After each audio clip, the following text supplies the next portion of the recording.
Hey y'all, it is Becca here from BeccasByTheBay Urban Backyard in Farmstead in South Texas. Trying not to drop my tomato. I'm going to be talking today about tomatoes. When do you pick them? How do you know when they're ripe? When are they their best flavor?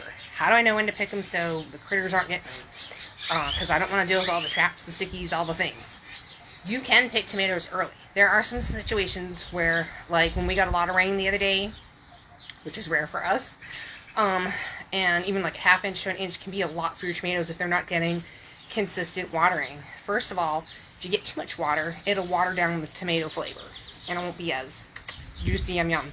So, you can pick them early. You want to pick them when they're blushing. If they're blushing like this, even a little bit, like on a first date, you know, all warm and cute, they will ripen in the house just fine. You can ripen them in brown paper bags. I just put mine in the house, all next to each other, and they ripen over time. You ideally want to pick them on the vine when they're the ripest. That's when they are going to taste the best. That does not always happen. There are possums, there are squirrels, there are birds, there are all the things out there also enjoying it. Another thing, someone asked me was, are they ripe? And I'm like, are the tomatoes ripe? Mother Nature is telling us when they're blushing and they're red, they're ready to pick. So this is blushing. Here's the difference. This is ripe. This is ready to eat. This is yummy, most deliciousness, best flavor right now, profile. Any way you want to eat it. Slice it, cucumber salad, tomato salad, BLT, grilled cheese, all the things. So another thing I've seen people do is maybe they weren't taught how to pick produce. And that is very possible. A lot of things are not taught these days. At the store, I see people doing it too. They're at the store and they're going, oops, and I'll just use this one because this one was already done. They're at the store and they're like, squeeze from that tomato. Why are you squeezing it? Mother Nature is telling you it's already ripe. There's no need to squeeze the tomato. You know what happens when you squeeze your tomatoes? Now they're bruised, they're damaged, and they go bad, and their peak freshness flavor is actually ruined. You won't be able to eat it and slice it at that perfect moment. It will start to rot. The other thing is, once you get tomatoes from the store or someone's farm or their farmstead, do not put your tomatoes in the refrigerator. It will take on flavors from your fridge, it won't continue to ripen, and you will not get that peak flavor you're looking for, and you may just be disappointed. I used to eat raw vegan for 3 years. I don't recommend it, but the thing I learned was everything you wanted to taste super fresh, super sweet, super good at its peak point of flavor. And I leave mine on the counter or in a tray all near each other. When they are ripe like this, that's when I eat them. I don't refrigerate them ever. It ruins the flavor. When you squeeze your tomatoes, it damages them and ruins them. Please don't squeeze the tomatoes. You can tell it's ripe by gently picking it up and just holding it. Not squeezing, but if it's firm, it's ready to take home and leave on the counter. If you've picked it up and it's already just barely making these little indents, someone squished it, it's overripe, I wouldn't even pick that up at the store. That's just me personally. And when people squeeze our tomatoes, honestly, we don't really get to eat them. They end up just, going in our compost. Because it ruins them. So, that is my pet peeve. And we've got beautiful tomatoes. They're ripe. They're red. They're delicious. These are ripening right now because we had a lot of rain and I didn't want the flavor getting ruined. So, it's okay to get them when they're blushing. They will be just fine. Put them in the house. Get them away from the critters.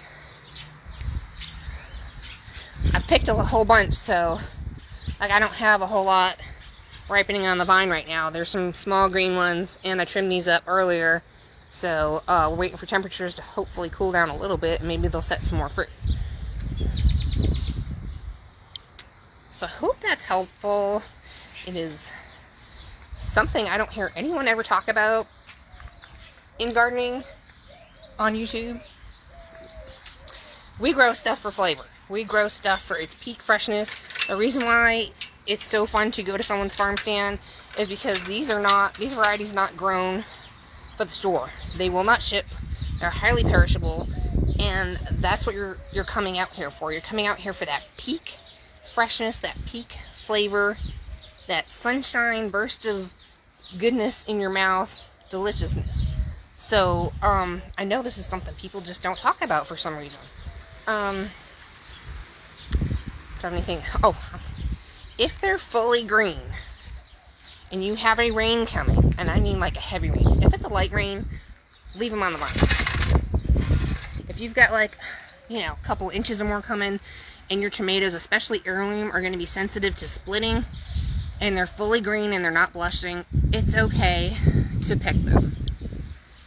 If I got tomatoes and a ton of rain coming, and I got some that are like the biggest size, and they're not blushing, I will still pick them. Put them with, my best suggestion is always put them with some other ripening fruit. Ripening oranges, bananas, whatever you have. The gases from the ripening fruit will spread to your green tomatoes and help them to ripen up as well. It may take a little bit of time. I don't put them in the sun. I guess some people put them on their windowsills. I guess mine get partial sun where I have them. It's okay if they don't. If you've got them like on a kitchen table and there's no sunlight where they're at, they will ripen up. It will just take a little bit longer. Just be patient. It'll be fine. And you'll still have some yummy tomatoes. Will they taste as sweet as if they were blushed or more ripened on the vine? Not necessarily. They won't be as sweet, peak freshness, like that kind of flavor, but they will still taste a whole lot better than the store tomatoes. And yeah, so I'm hoping this is helpful for somebody out there.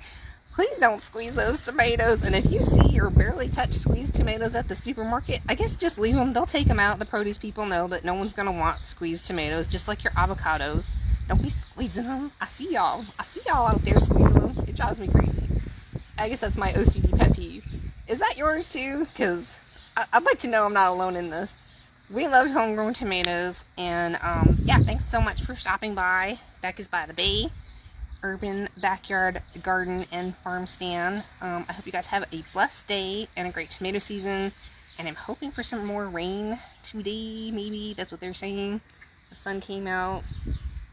We had a bit of a cool front pop in here, and I got a little bit of things done, but I'm kind of tired. The heat's been getting to me, and I'm gonna go get some other things done inside. So yeah, thanks for hanging out. Hit subscribe, like, share, all the things, and let me know what your favorite tomato varieties are that you grow that are heirloom and non-heirloom, because we like the hybrids too. I really have enjoyed the Cherokee Purple this year. The Bobcat was, I think, our first beefsteak that did well here, and it had a real good flavor. We like the Better Boy. I've got that Paul Robinson growing, and the Sun Gold cherry tomato. And I thought I'd grow Roma. I really love Romas. They come from the valley. They're usually really good, but they weren't very good tasting not too long ago, which was weird. I guess the weather's just not been the best for them either. So I grew some Roma this year, and they need a lot more water than I thought, especially since we don't get rain here. And it's not my favorite tomato as far as like homegrown. I really kind of thought it would have a little extra more oomph to it, you know what I mean? Like, because I'm like, I grew it, you know, all these other ones taste really good homegrown. Maybe it's just me, maybe I'm just not watering it enough. So I am trying to water ours like 3 times a week, 2 to 3 times a week, deeply. And I know I've done some other videos about other varieties that we've grown, and I'd have to look back at them. We've tried a lot of different varieties here. Another really good one I like that we're going to be growing is the Moneymaker. It really does really well in the heat here in South Texas. It makes a beautiful like saladette size tomato. I save the seed every year. It's an heirloom, and every year it gets a little bit bigger. So that's kind of cool. And it has really great flavor. They're great just, you know, if you don't have like a huge household, or even if you have a big household, these things grow so many tomatoes. I mean, tomatoes coming out your ears, tomatoes. And like one plant will just like take over and be like huge. and you'll have tons of tomatoes just off of one, and it's just a great variety. I love it. I didn't know how well it would do here because I hadn't seen anyone else growing it, but we've been growing it, I think, almost for 7 years here. So I just want to make sure I keep saving the seed because I like that one. Yeah, so this is just kind of a little peek at, we've got Bobcat and Roma under the nets here, and then these are cinder bed raised beds, and I've got Better Boy and Cherokee purple, Husky cherry red, and there's some type of saladette one. That saladette one was doing pretty good until we had a bunch of like white flies and stuff coming in here messing with it, and so it's not the best disease resistant in my opinion. I mean, it was doing really good at the beginning, but I don't know that I'd grow that one again. The Husky cherry usually does pretty good, but I think it got infected from that middle one. That's what it looks like because it's spread out this way and that way. And the Husky cherry is very disease resistant hybrid. Usually does excellent, so I was pretty disappointed that the center saladette one is kind of messing with that. So I will end up pulling all those out and putting maybe some money makers in there, or Cherokee purple. So yeah, that's just a peeky around. I'll have a blessed day, and